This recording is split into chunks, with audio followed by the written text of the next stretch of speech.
আজকে আমার বাবার মানে বিশ্বশ্রী মহান্তোষ রায়ের মৃত্যুবার্ষিকী। ওনাকে প্রণাম জানাই। যেখানেই থাকুক যেন ভালো থাকে, ওনার পথে আমরা এগিয়ে যাচ্ছি। ভগবান মঙ্গল করো। নিজে বডি বিল্ডিংটাকে কোথায় নিয়ে এগিয়ে নিয়ে গেছেন জানি না, এখনকার বডি বিল্ডাররা সেটা উপলব্ধি করতে পারছে কি না। আমার মনে হয় ওনারা পারবেন। এই ঘরে উনি থাকতেন। আমি আপনাদের ছোট্ট করে দেখাচ্ছি, এটাই ওনার বিছানা। এটা আমার মায়ের ছবি। এই ঘরেই উনি থাকতেন।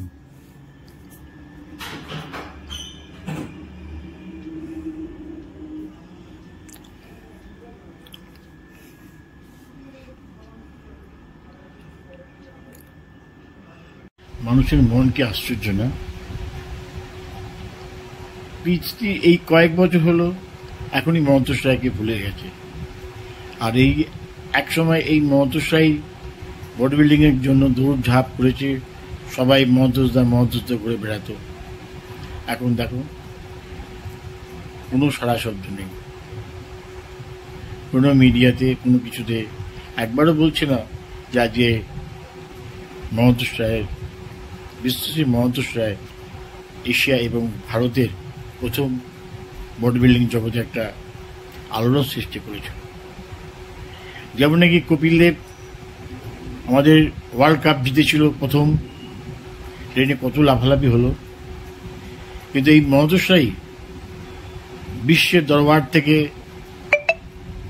বডি বিল্ডিংয়ে বিশ্ব খেতাব নিয়ে এসেছিল। সেটা নিয়ে কোনো কিন্তু আলোড়ন সৃষ্টি হচ্ছে না। কেউ কিন্তু কোনো মিডিয়াকে একবারও বলেনি। কি আশ্চর্য মানুষের মন, শুধু ভুলে যায়, অতীতটাকে বেশি দিন রাখতে পারে না। এটাই আশ্চর্য। যাকে যা আবার হয়েছে, আজকে এই দিনটাকে আপনারা স্মরণ করবেন, এটাই আমি আশা করি, কামনা করি। যেখানেই থাকো বাবা, তুমি ভালো থেকো, সকলেই মঙ্গল করো। ধন্যবাদ। মানুষের মন কি আশ্চর্য না? পিচটি এই কয়েক বছর হলো এখনই মহান্তোষ রায়কে ভুলে গেছে। আর এই এক সময় এই মহান্তোষ রায় বডি বিল্ডিংয়ের জন্য দৌড়ঝাঁপ করেছে, সবাই মহান্তোষদা করে বেড়াতো। এখন দেখো কোনো সাড়া শব্দ নেই, কোনো মিডিয়াতে কোনো কিছুতে একবারও বলছে না যে আজকে মহান্তোষ রায়ের বিশ্বশ্রী মহান্তোষ রায় এশিয়া এবং ভারতের প্রথম বডি বিল্ডিং জগতে একটা আলোড়ন সৃষ্টি করেছিল।